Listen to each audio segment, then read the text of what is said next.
Welcome to the Worldbuilders Anvil, episode 187. Today's topic, Pathway to Doom. Ba-ba-ba-bum. Don't know where to start building your fantasy world? Do you need more? Does it make sense? Forget any worries and become a crafter of imagination. This is the place that will help prime your mind. Now, it's time to heat up the forge, break out the mithril ingots and hammer. Welcome to the Worldbuilders Anvil. I'm your host, Jeffrey W. Ingram. Let's sup from the mug of Java and build. Welcome back. As always, my name's Jeffrey W. Ingram. Cursed and doomed as I am subject to Jeffrey's will, I am Michael Miller. Yet again. All right. So we actually have a real fun topic today, something Michael has been pestering me on, so we're going to do so he stops pestering me. Yeah, that's the only reason we're doing it. That's the only reason we're going to do it, because who likes to do this kind of stuff? Wait. Like all of our listeners, probably. Like all of them. But, you know, hey, it's summertime. We're going to have some fun this summer. We'll be doing another story thing, a little bit different than the other one. But the working title is Pathway to Doom, because we know whatever happens, I will be trying to kill Michael. And in this particular, if you haven't figured it out yet, this is kind of a not a sequel, but like maybe a sideways story, or I don't know timeline-wise where it takes place. But we're doing another miniature campaign in Jeff's world to maybe we're going to feature some stuff that's going to be in the book, locations and stuff, maybe. We might weave in through some areas of the book, maybe not even of the first book, but I have written the first draft of the of the trilogy. Excellent. So there could be other things that leak in there.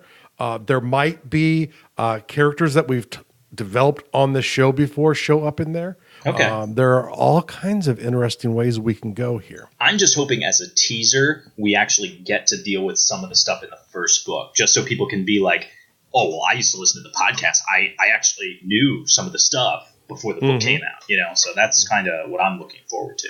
But like the Enter the Wine Steward miniature campaign, Jeff will be running the campaign as it is his world, and he is a very experienced GM, and I will be the player. Today is a build episode.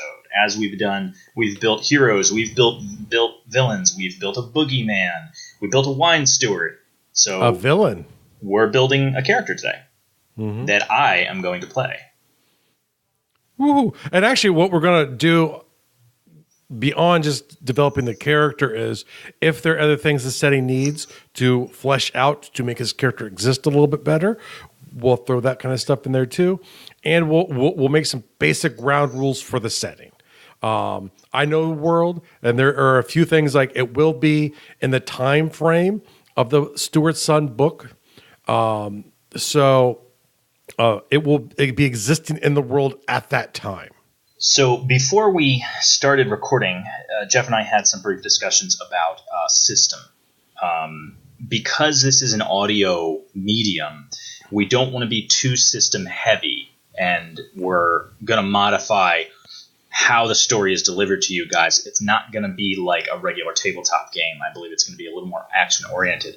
But as far as system goes, I think we are going to take like a really super diet GURPS light version. So to that end, in front of me, I have a small pile of GURPS books that I think I'm going to be dipping into for a little bit of the character generation, mostly for the advantages and disadvantages, I think that'll be helpful. And I think that, to be fair, while I do have a little bit of a story and a character in mind, I think that you should pick some of the bad things about my character. Like, just pick them. Like, I don't get a full say. That way you can put stuff on the character that I have to deal with. Okay. Hold on. Well, if I knew that, I would have grabbed mine. Hold on one second. And part of that will be after we develop the character and I start seeing kind of a story thing starting up, I will actually go ahead and add in some additional. Now, I was really planning on being a Lich King, so What kind of limitation will you put on me for that archetype? No spellcasting. Okay. Hey, Jeff, I think I've changed my mind about the whole Lich King thing. Well, actually, it'd be either that or you would gain enemy Eric. Either way, what would be the frequency of his appearance? It might be worth the risk. Well, that goes to the whole using the magic stuff. Oh, I see. So the more I use it, the more he's going to appear. I'm trying to find. I got a huge spell list here, but I'm actually trying to find. What I'm actually thinking about is not a magic user. I think my character is going to be pretty basic, but maybe has a magical item or something. Okay. So I'm trying to find. Well, let's not define the magical item, but we'll say magical item. I'm writing that down on my little list here. Oh, I'm not married to that idea. It's just no. I'm just writing it down. We'll need a name. Obviously. Well, how about instead of just randomly going through the book, what we try and do is think about it sort of as you would create a character, but yes. I'm not doing it that way. I was just looking at the book while you had stepped away. So. Oh, don't give me that. It's true, Jeff. You realize that I was here the whenever whole I create time. a problem, it's your fault. I was here the whole time. Okay, so what I've got in mind right now are two big things. One, the character. We want the character to travel around and see a bit of your world, so that we, as the audience, I'm including myself in that, as well as the listeners, get to experience your world a little more widely than we got to with the wine steward, because the wine steward stayed in one place the whole time. So I was thinking, if he's going to travel, then he's got to at least be some sort of character that can take care of himself. But I also want some negative things about him. So here's what I came up with. What about a thief? So some combat skills, some stuff to he knows how to handle himself. And maybe he stole something that has pursuance after him. Like they're going to chase him down no matter where he goes. Whether that be a valuable item or a really sentimental item or something that belonged to a monarchy or something. Now, he doesn't necessarily have to still have that item. Maybe he had it stolen from him since, or he lost it or pawned it. But the point is that he's done something like this, and that's one of the reasons he has to remain on the move, and it gives us a story reason to keep him going to new places. Okay. What do you think of that? That would work out. I like that. I like the pursued thing. I'm actually looking up a villain right now here because I have one in mind. Oh, do you have a chart of villains that you're looking at? Well, I wanted one specific villain. No. Actually not in my charts. But does this villain fit into that story okay? Or do you need me to... It will. Yeah? Okay, cool. It will. So shared settings, we're going to put down antagonist.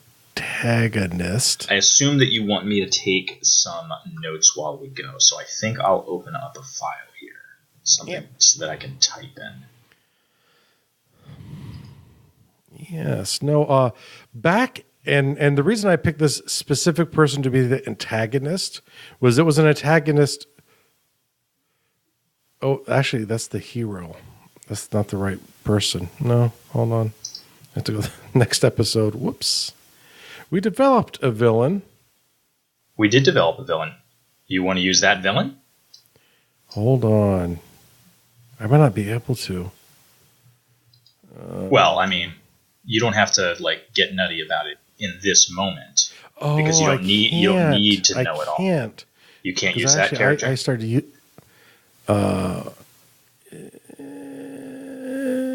yes, I can. And just for people's information, I'm referring back to a villain that Michael and I created back in episode 100. So I'll link that in the show notes as well too. You tell me, what would be an appropriate race for this character to be? Probably human. Yeah. Just where you're at in the world, what time. You could be an orc. That would probably make your life more difficult, or a half orc. Elf or dwarf, maybe. Halfling, you'd have to touch me in special places. Because halflings have a special place in your heart or on your body? Or in my groin, at least. Gotcha. I'm not touching your groin to be a halfling. Yeah. Yeah, I don't think I'd want you to, because that would reveal something I don't want to get into. Fair enough. Well, a human's fine. I mean, I'd certainly prefer to be something a little more exotic, because I was a human last time, but I can work with human. You're also in a part of the world where the humans are pretty much dominant, taken over, so no problem. As long as we get to meet other races. Yep, there will probably be. I'll mix some other races in there for you. Cool. And the villainous will help with that. All right. I'm going with a male character. We've made a few female characters, so I'm going to go with a male. But I think for whatever next thing we do, I think I'll play a female character. Okay. So, why is this character a thief? Is he a street urchin and out of necessity? Does your world, what's the word I'm looking for? Advocate gangs? Thieves guilds? In some of the larger cities, there are more organized gangs. So there's a thief. So I mean, you kind of consider them like thieves guilds, but it's more like gangs. Some are organized, some are disorganized, but there's sort of a guild-like structure within those. Okay. And obviously, like if you're a wilderness bandit or whatever, those are typically gang-like organizations as well too. So not really your traditional classic thieves guild.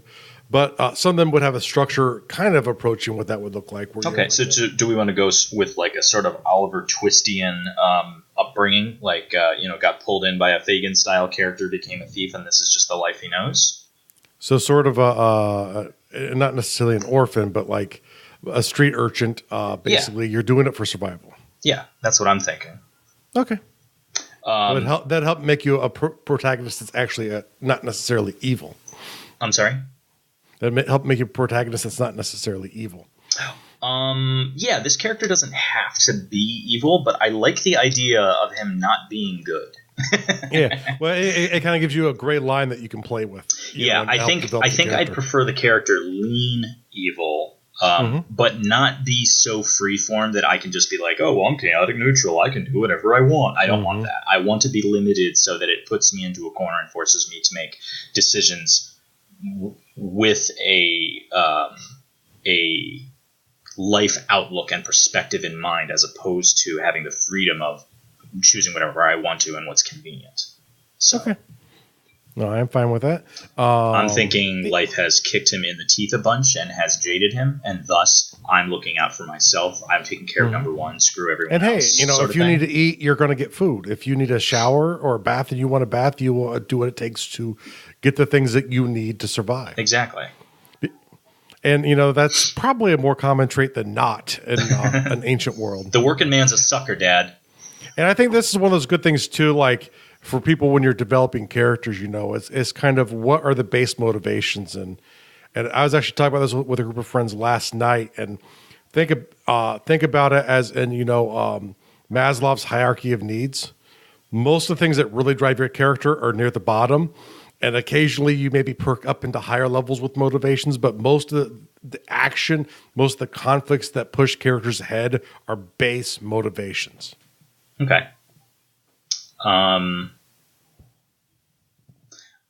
Because I see him wandering around a lot, I don't see him having a real residence. Maybe in the initial start of the story. Maybe do you want to include the having stolen something and thus being pursued be part of the beginning of the story? Like, do we want to include that in the adventure? Or do you want that origin stories? I thought we're over origin stories. Well, no. That doesn't have to be. That's an origin of conflict, not an origin of character. I get what you're saying. Okay. Well, let's do that. That will be the kickoff will be Like, do you want that already in play? Because we could be already No. road. I do like that because it will kind of introduce some elements that need to be thought of, and that will be kind of cool, sort of secret hee things for people. Okay. When they read the first novel too, will be like, oh, I think this is involved with that. Oh, cool. You know, so yeah. Okay. So, do you know what city we get to start in then? We'll set in the city of Bordrakis, the actual capital of the kingdom of Grimbaldas. City and the formal capital of the kingdom of Bordrakis. Very important, as you are a Badrachum, which is a person of Badrakis. Do you know what he is going to steal, and that is going to get him? You don't know what that is yet. No. Okay. And we will do a little review before we start the first session. Okay. To make sure we start off on the right foot there, story. Okay. Let's talk. I always find it's easy for me to start a little the way you do, even in like a GURPS book, with some of the physical limitations and traits, and then move into the character. Well, the way I think about it is because GURPS breaks it down into the 4 categories: strength, health, dexterity, and IQ. Instead of like having stats for that, just kind of think: are you heavy to one? Are you balanced? I think I'm going to write up the numbers. We don't have to use them, but just so that I have an idea of where this character is in proficiency. Okay, but just for our purposes now, as we're developing it for the show, let's just keep it a generic, like, I'm going to be a dex-heavy character, which would be common for a thief character. Right. In most systems, but not necessarily true. Depends on how you steal. Okay. I think dex-heavy is going to be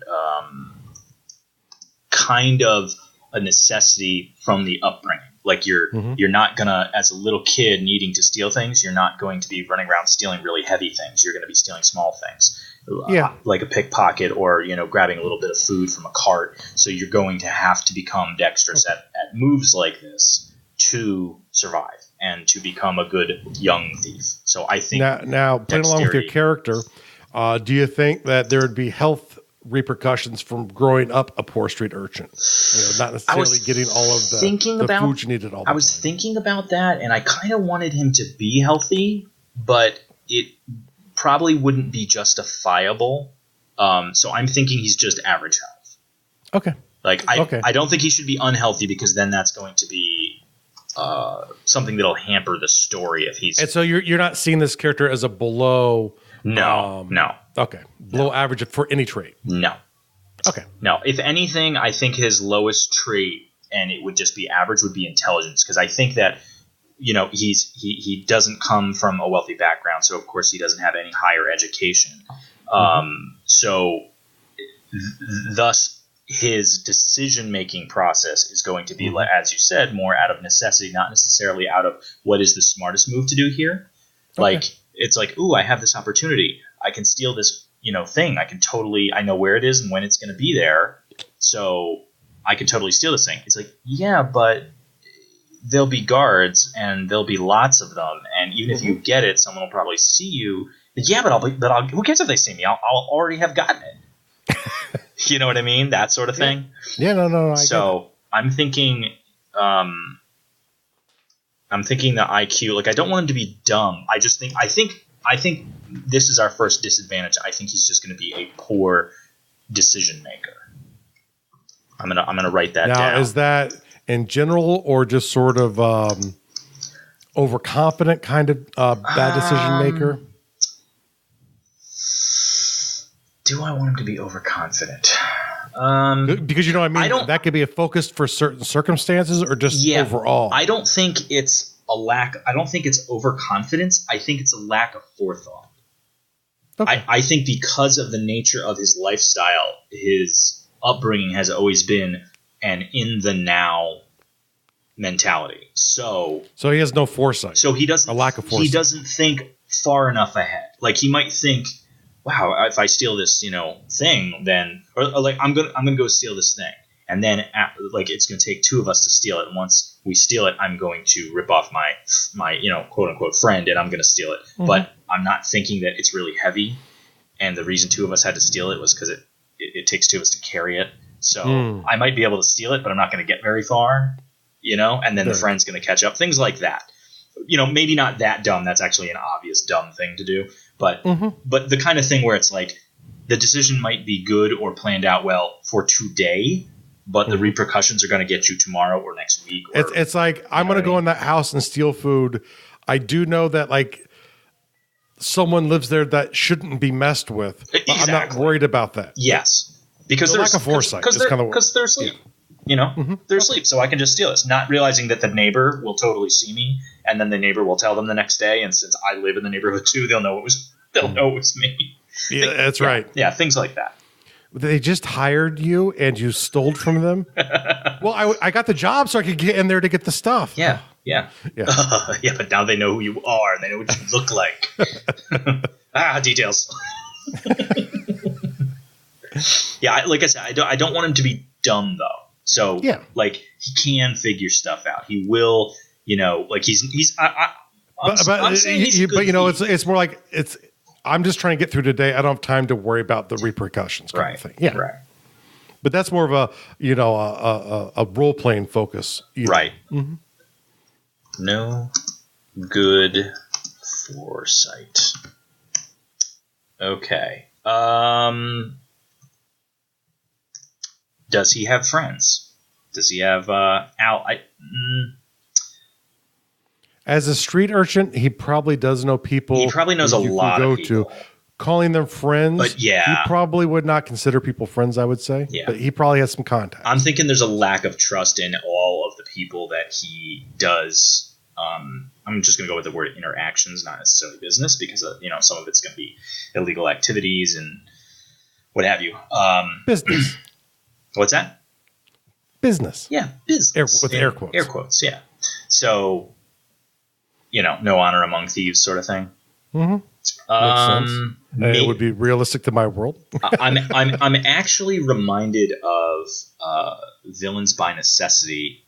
One of the things that I loved most about the two lead characters in that book is that the thief was constantly stealing the items off of the assassin, which was really funny because they'd get into combat scenarios and the assassin would be looking for one of his knives in particular and realize that he doesn't have it because the thief stole it yesterday and he doesn't realize it.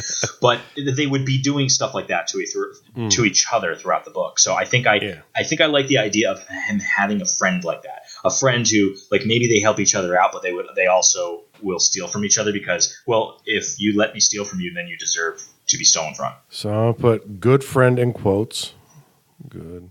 But I know what you're saying. It's sort of, there's maybe even a competitiveness between them as well. Definitely. But probably very similar kinds of backgrounds. Yeah. Oh, absolutely. Like maybe they grew up together and maybe they learned their trade together.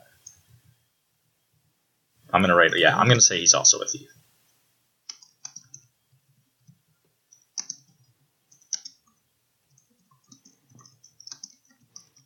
Now, being from Badrakis, there are some gangs in town. Are you unaffiliated with any gangs? You're an independent contractor, kind of? I would think out of a survival necessity, he would be. Well, how old is he? How old do you want him to be? That's a great question. Because that's going to make a big. For you, I would go with. I'd make him at least 13. You don't want him too young, or maybe that's even go a little bit older, like 16. Oh, see, I'm thinking he's an adult. That's fine. I'm thinking he's a young adult. That way, you can justify some of his lack of experience in the decision making process. Like someone that survives to into their 30s, they've learned enough to not be. Yeah, he's not that guy yet. Exactly. He might be. He might not be. We'll find out. Is like how old is 20 in your world? Is that very old? Is that for a street urchin? It's starting to get old. I'm thinking because we're starting him in a city. I'm thinking that he does have a place. You know what? Maybe he has a little place that him and his buddy that's their flop. That they have a little spot. Okay. Maybe they just have a room in a boarding house, but the two of them share it. So I'm going to say 17. 17? Okay. I think that's a good age because most of the physical stuff is developed. The mental stuff is also still catching up a little bit. Okay. And roommate, I want to say flop, but it's probably not a legal residence. Meaning you have a place that you stay with this guy. You probably don't like rent it. It's probably someplace that you can stay and probably won't get caught at, but not. I'm thinking it's like like a room in a boarding house. I'm thinking it's something like that where it's very cheap like because there's no amenities, but they do pay. Okay. Maybe they're 2 months back all the time, but they do. Okay. There's money there. Okay. Yeah. So, but there's like nothing. It's literally like a room. So the working name for your friend will be, I'm just going to make up a name here. Okay. And it won't be his actual name, but the working name will be, quote, Greg. Okay. I just pulled that off from the top That's of a my good head. choice. For the listeners, the reason I am laughing so hard at that is Greg is the name of the roommate that I moved to New York City with, and our place was not quite a flop, but it was by no means the Ritz. Mm-hmm. And we moved out there when we were very young, and we were behind on the rent for a while at one point in time. So that's pretty appropriate as a working name. I don't think maybe we do some sort of like Gregor or we include Greg in the moniker or maybe just some of those letters and we mix them up. Or I might actually use the name of one of the characters from the first book whose original name was Greg, but then I bedrachemized it. Mm-hmm. So maybe I'll give you the same, or I'll give him the same name, even though I don't think they mean the same thing. It's just I ended up switching it to something else after I wrote the first draft. Well, let's not get, if he's not going to be that actual character, then I wouldn't give him the same name as a character in the book. I would, that person's a noble anyway. Yeah, let's give him his own identity. That way people aren't, aren't confused either. Okay, fair enough. All right, so he's got this friend, he's got this flop house, 17 years old, not a great decision maker, no good with foresight, competent thief, high dexterity. He's a little strong, but not super strong. If he's 17, I'm actually going to lower the strength. I was considering putting him around. Well, around 17, I mean, you will get stronger from usage, but you're still reached probably what your natural gifts at that point. Right. Well, my point is that like he's not a big dude. He's just an average sized person. Maybe he's like wiry, dense, lean out of the fact that he doesn't eat as well as everybody else, but he does use his muscles a lot more than the average person. I served with a dude like that. You know what I'm talking about. Yeah. But lean, strong guy. Yeah, but we got to put it on so the listeners have an idea what this character is. Most definitely. Does he have siblings? Does he even know? I'm thinking he does, but doesn't know, so they don't matter. So I'm going to put family question mark. Yeah, I'm thinking he just and you might or might not, and if you find out you do you really? But that will be a philosophical question for the character. You know what we could do is play the what's the name of that character? I can't remember the name of the character. Like, play the card that he's the bastard of somebody. So there are people that know his lineage, like the family knows. Like, they might see him in town once in a while and realize, oh, that's so-and-so's kid. But I don't know. I've never been introduced to these people, so they're just strangers and what have you. Something like that. That way, and the only reason I put that out there is not for the development of my character, but so that you have something that you might want to draw upon. Yep, no, that actually, I'm writing that down. Okay.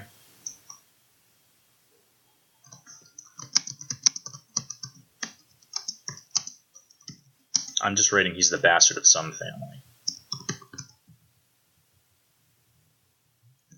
And he doesn't know them.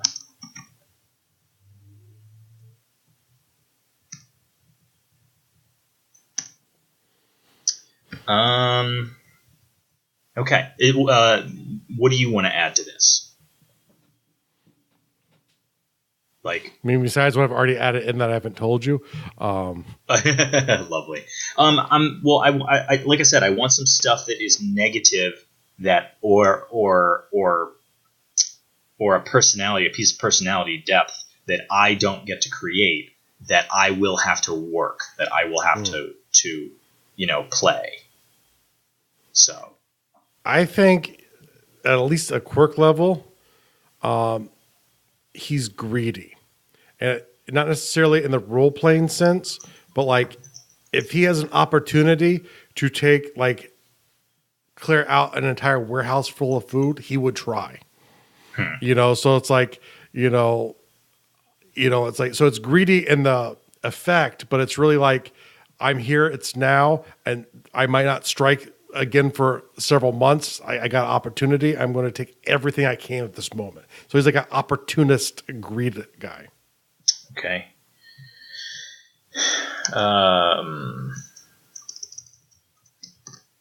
Opportunistically greedy.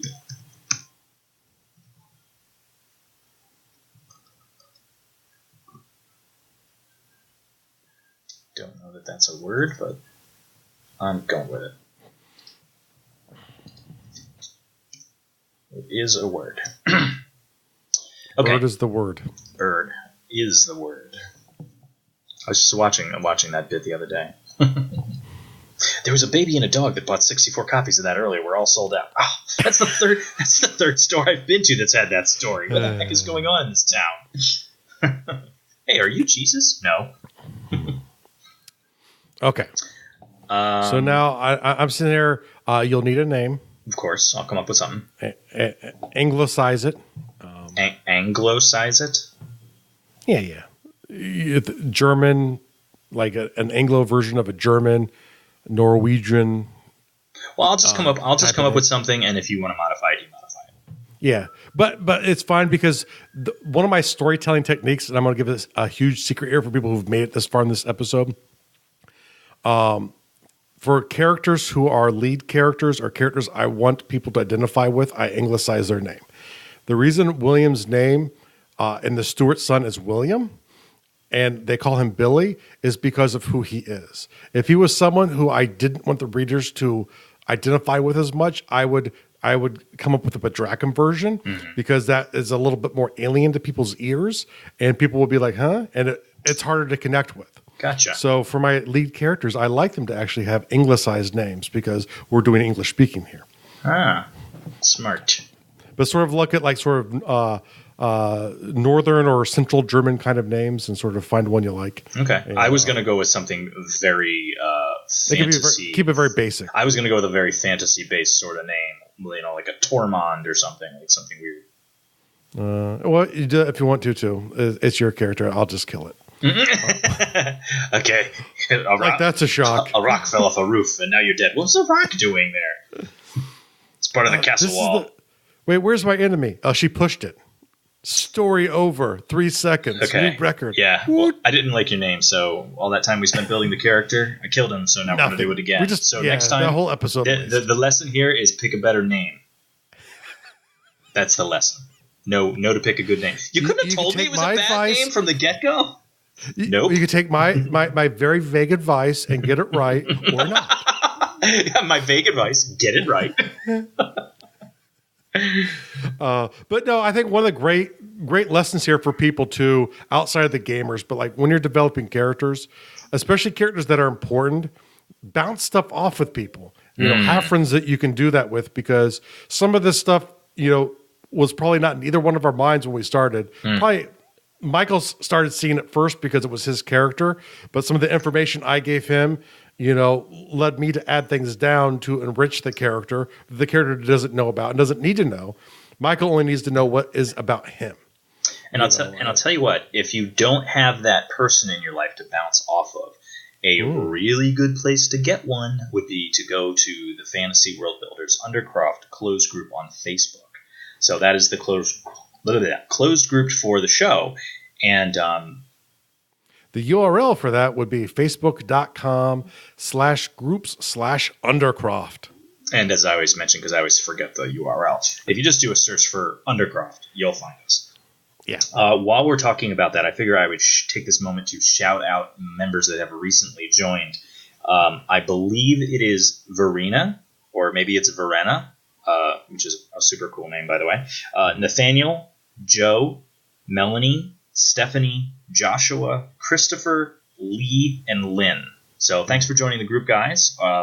So thrilled to have you guys with us, and a lot of these people are already contributing to the group. It's great to see the conversations panning out in the threads on the closed group. So, and we probably haven't said this before, but if you go to join the group, you're going to get prompted with 3 questions that you have to answer. Because this is relatively new as well. Yeah, just answer the questions, no matter what you think is right or wrong. Don't leave them blank or ignore them or feel that there's a right or wrong answer. Just answer them. Answer them instinctively, and then we will, from thrones on high, pass judgment and welcome you into the group or not. Because I don't think anyone's actually odds are been rejected for answering the questions. Yeah, odds are you're just going to get welcomed into the group. But there are bonus XP points to people who make us giggle. That's true. We do like being entertained. The basic gist is that's there to weed out spammers and stuff. So. Yeah. So answer the questions. We'll get back to you quickly, and we'll welcome you into the group. But for those who I just mentioned, thanks for joining, guys. Yes, and thanks to all the new people. We've had several new active people as well, and the thing I like is the group is growing, and it seems to be picking up some speed. And outside of just mentioning it, we really don't push the group. So it's a lot of the group members pushing it. But the thing I really like about the group is I'm in many groups on Facebook, and some of them are really large, like several thousand people. And I'll see threads come out, and people will post something, or the moderators will post something, and there will be 0, 1, 2, 3 comments, or they're just like a list of spam of people's latest blog post is all you see, and no one reacts or interacts with it. And the great thing with the group is, even with our group, which is starting to grow to a decent size now, but it's still pretty small, we get massive interaction, at a much higher percentage than much larger groups. So come check it out, get involved, or if all you want to do is spy in, I guess that's your choice too. But, we think ultimately you could benefit more, from being one of those commenters. Also on a side note, we're going to shout out the Seize the GM podcast, because I was recently featured as an interviewed guest on that show. And you don't give them a shout out until they play it. They're going to play it soon. By the time this episode is out, that episode will be out. So if you want to go over there and listen to me on their show, it's really fun. Jeff was also interviewed on it, but my interview is better. So you can just skip his. No way. Listen to mine. I've already heard yours. I'm going to say just skip Jeff's. Just don't listen to Jeff at all, because you hear enough of him here. So, but definitely go over and check out Seize the GM. Their show is a lot of fun. Very knowledgeable game masters and Worldbuilder creators over there. They're just great, super nice, fun podcast. So especially if you're more interested in the GMing stuff, definitely which we get into, because that's part of world building for many people. But it's not exclusive. World building is not exclusive to GMing. That show's exclusively on GMing will make you great. Make you a better GM and give you some great ideas to think about. Because really, it's the questions, it's the inspiration that makes us world build a little better than we did yesterday. Yeah, their mission statement of their show is how to get you in the GM seat. That's like their goal, is to help you get into the GM seat. So if you're not a GM and you want to be, or if you're a GM and you want to be better, go check them out. Go check them out.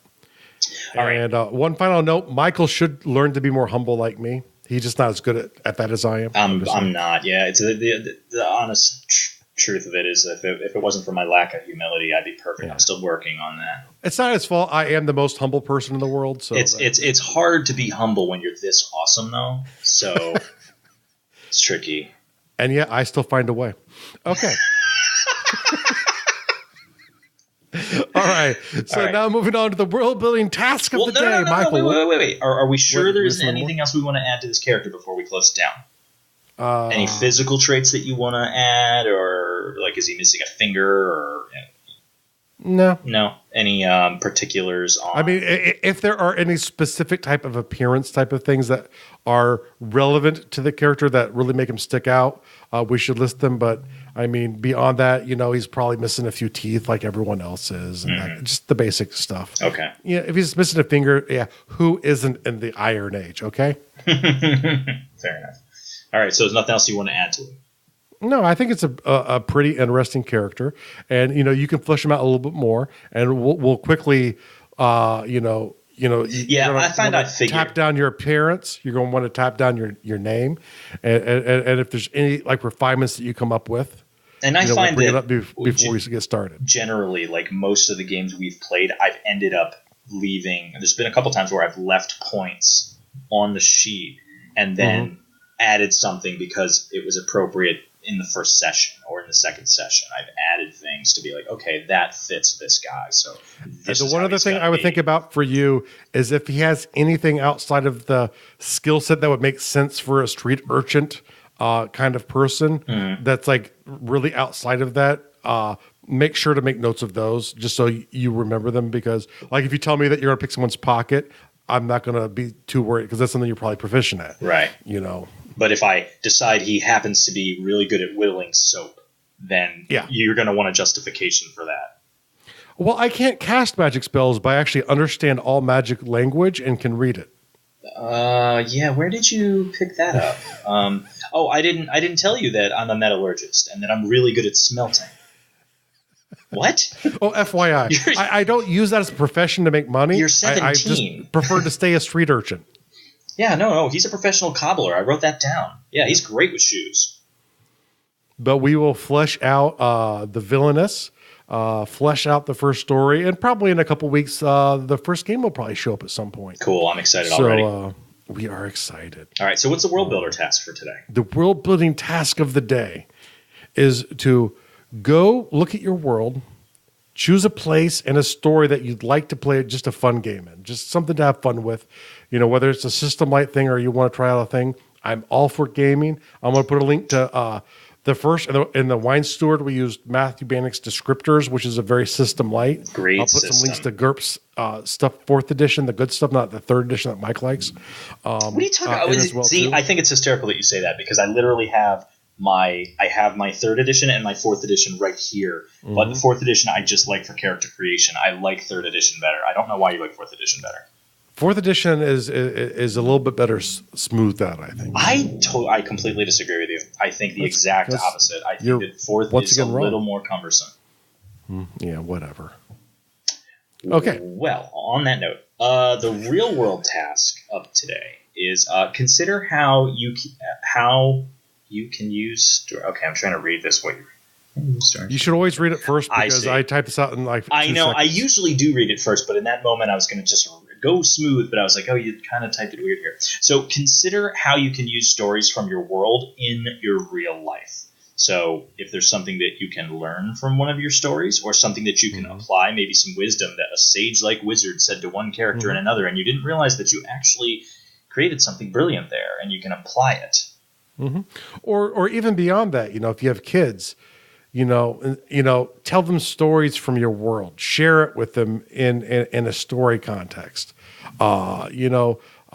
Share stories about characters. Don't necessarily give people all the details like it was an elf, gnome, necromancer, but tell people stories from your world like there's like something that you've seen. What else is practice the oral storytelling. I was just going to get right into that. I was going to say something's really awesome that I have been doing is I read to my wife at night. Not all the time. For a long time there, we were very religious about it. Like every night I would read a little to her, and she loves falling asleep listening to me reading to her. It's one of her favorite things. And there was a night that I didn't have a book, and she's like, tell me a story. And I'm like, oh, okay, you're putting me on the spot here. And I just, started talking and, going. But if you're intent on helping someone fall asleep that way, which is my thing, one, don't make it good or action-packed. Well, one, don't take offense that they fall asleep during the tale. And two, speak in a slow and even tone. You don't have to you don't necessarily like. There are times when I insert. You're not words or I using know I traditional remove storytelling. words. Yes, techniques. you're not trying to make it big and grand. And if you're trying to entertain a child, then sure. But if you're trying to help somebody sleep, then slow, even tones. So you're saying Pride and Prejudice, not Lord of the Rings. Well, it doesn't matter. I've read the thing that's funny is that my wife falls asleep faster when I'm reading stuff that I really like. Like she does. If I'm reading like Ready Player One or Armada or Ender's Game, then she falls asleep because she's not into the story. But I read all of The Fourth Hand, which is a John Irving novel, to her, and she loved that story. While she, of course, still fell asleep while I was telling her, she was into the story and she knows the story of that book versus Ender's Game or, whatever. She just falls asleep. I strictly read Nora Roberts to my wife, so that's just me, though. It's not a bad idea. Familiar with Nora Roberts. Well, it's funny because I kind of do the name, so I'm like Googling it really fast to make sure I actually say it correct. That's my story, and I'm sticking to it. Fair enough. All right. So, and remember to keep it classy like us when you wrap up your things.